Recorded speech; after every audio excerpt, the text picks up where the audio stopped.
Hello everyone and welcome back to Sudden Wealth. And I should have covered this before, but as I mentioned, I was on holiday, so you guys, please, if you can, cut me a slack here.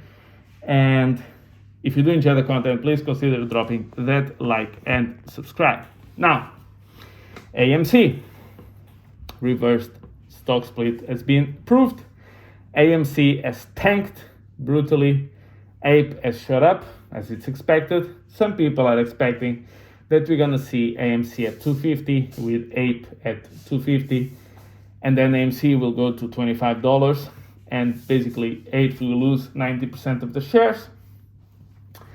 APE will merge into AMC. AMC shareholders will be incredibly diluted, and AMC will be able to raise cash.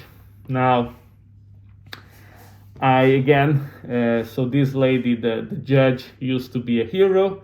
Now she's a villain, and here we are again with this back and forth. Now, in my opinion, and I do feel confident to say this, AMC already had its squeeze at 72. And you can see, actually, if you look at the chart of AMC, I'm sorry to say, it looks exactly like a pump and dump. And it looks like a coordinated pump and dump, in my opinion. That's just how I feel about it. I have seen plenty of pump and dumps on crypto, and the chart looks exactly the same. If it walks like a duck, if it quacks like a duck, if it looks like a duck, it's probably a duck. Okay? Now, one thing I'm certain is that executive management, including Adam Aaron, that pay grade that they have, that will not go down. That I can almost guarantee. We'll see in the results soon.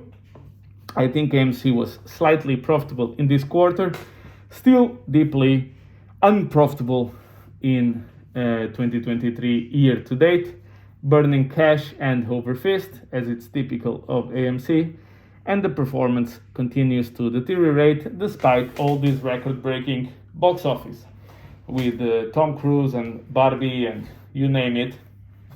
But the point is, let's say the company becomes profitable, let's say everything turns out for the better, let's say they pay off their debt, and let's say all of that happens. Is the business worth billions and billions and billions of dollars?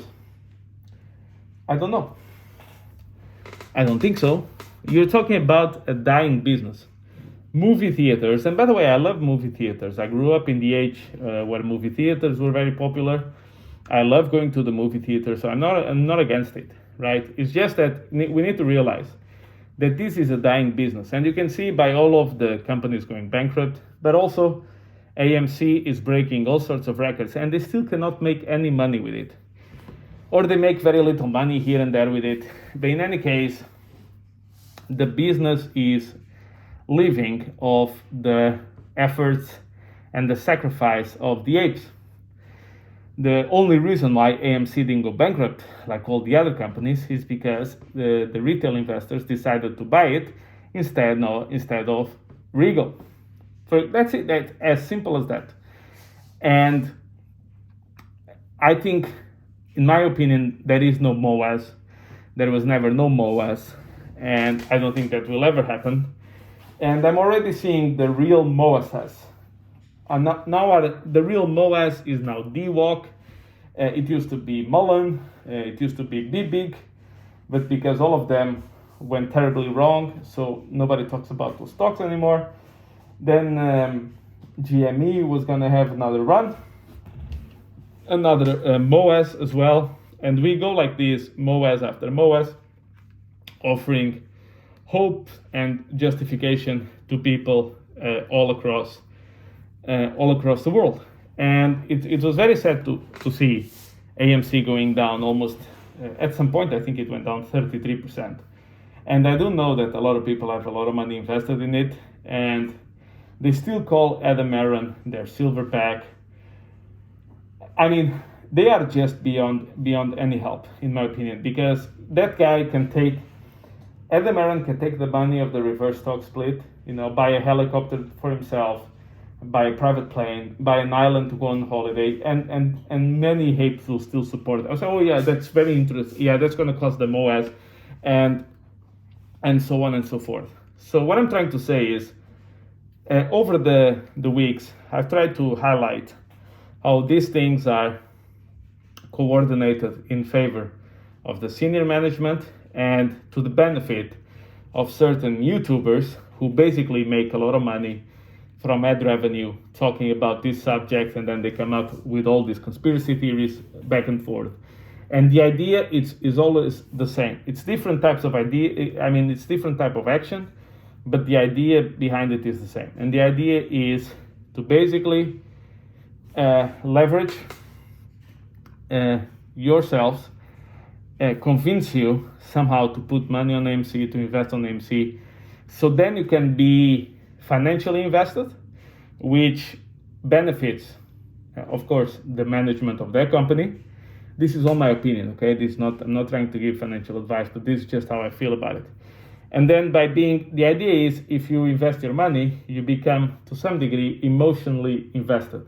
And then the YouTubers can play with your emotions. So both sides, on a different scale, are interested in having you, investing huge sums of money in these garbage stocks in order for you to become emotionally invested, which allows YouTubers and Twitters and other influencers to capitalize on your emotions, because then they are very good at manipulating them back and forth while they collect ad revenue, without most of them, in my opinion, ever owning any of the stocks they talk about. And then, of course, the management of companies get paid very handsomely, while the retail investors get destroyed over and over again. And then you get movies made about you called Dumb Money and documentaries on Netflix. This is a very sad side of finance, and a very dark side, in my opinion, to some degree. And this is one of the reasons I have this channel, to fight that.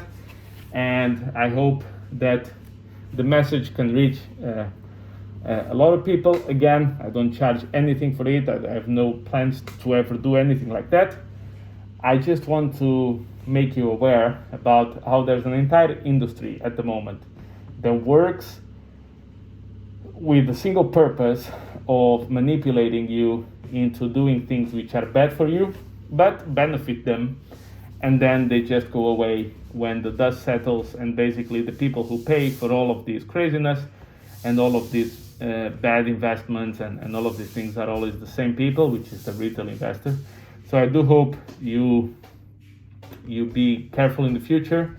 I'm not going to tell you what to do. It's up to you. I mean, that's simple as that. It's your choice. But be very careful with the people around on YouTube, and be aware of what their motives are, what their agenda and their tricks, because the faces change, the titles change, the descriptions change, but the goals never change. That's why they are so predictable, and that's why I'll try to continue to expose them the best that I can. So thank you very much, guys, and I'll catch you in the next one.